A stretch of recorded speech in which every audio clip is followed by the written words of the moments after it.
atebo abakulembeze aba district ey'Empigi balaze okutya nti abantu bandifiira ku myalo egiriraanye omugga Katonga kubanga gye baddukira okusobola okusomoka. Babitegeeza akulira oludda oluvuganya gavumenti Mathias Mpuuga Nsamba bw'abadde akulembeddemu ababaka ba paalamenti abali ku ludda oluvuganya gavumenti okulaba enteekateeka ez'okukola olutindo luno wa wezituuse.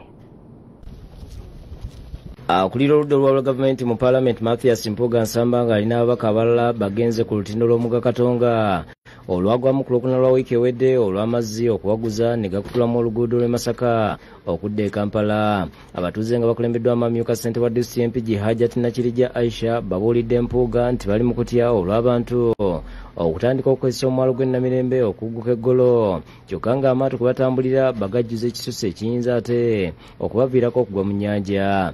N'abantu balina amaato ago amakadde obasanga bonna bajjudde muli eryato ery'abantu abataano atwaliramu abantu 30. Kaakati tuyinza okufuna enjega saawa yonna. Nakirija agamba nti poliisi egezezaako okutangira abantu okutikka akabindo naye eringa efuuyira endiga omulere. Y'omubaka w'Amakota South Yusuf Nsibambi n'owa Kyamuswa Moses Kabuusu balaze okutya nti abatuuze bandifa endwadde ezitali zimu olw'okubulwa bwe batuuka mu ddwaliro ly'enkozi we bafunira obujjanjabi kyokka nga n'abavubuka okuva e Kalangala ebyennyanja bitandise okubavundako olw'okubulwa entambula ebituusa bye babitundira. N'obutale obw'enjawulo obadde ku makubo.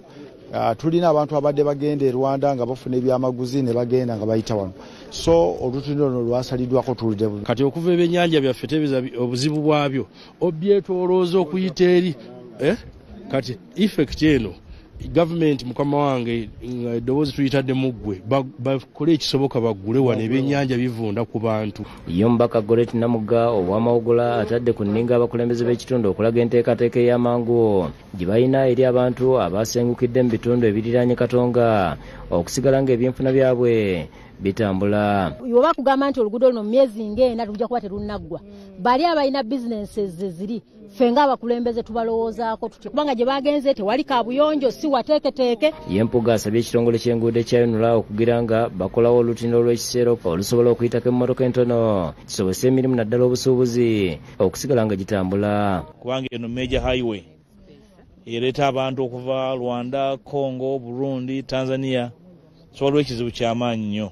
Abantu abava ebuuyi eno nga abaana basomera eno basaliddwako, abadde bafuna obujjanjabi okuva enkozi basaliddwako kati balina kudda Masaka okusoomoza kw'amaanyi nnyo. Njagala kulowooza nti bannaffe abayinula balina obusobozi obuteekawo temporary bridge era nze ndowooza bati banakirowoozaako kye bandirowoozezaako ng'eri motorable basobola n'okuteekawo obuzito obw'essalira ne bagamba nti emmotoka ezitowa bweti teyita yo yeetooloola eri. Agasseeko nti ekiseera gavumenti okunyweza etteeka ku bakozesa obubi entobazi omuli abasimamu omusenyu n'abalimiramu omuceere okubakomako kubanga be bamu kubavuddeko ekizibu kino. Tewaliwo nteekateeka gye bayita decommissioning oba okuddawo oba restoration nti gye basimye ebinnya batwale ettaka badde mbayiwewo ettaka liddemu lyeteeketeeke bulungi. Kati amazzi agatambulanga gali mu binnya kati gabooze.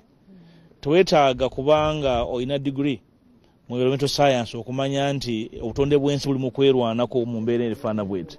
Kino kitwegerezanga bannayuganda buli omu ddamu weechekinge ddamu okikola olabe obutonde obukozesezza otya. Terakaya ne Fred Kajiwe bakusakidde degree ino.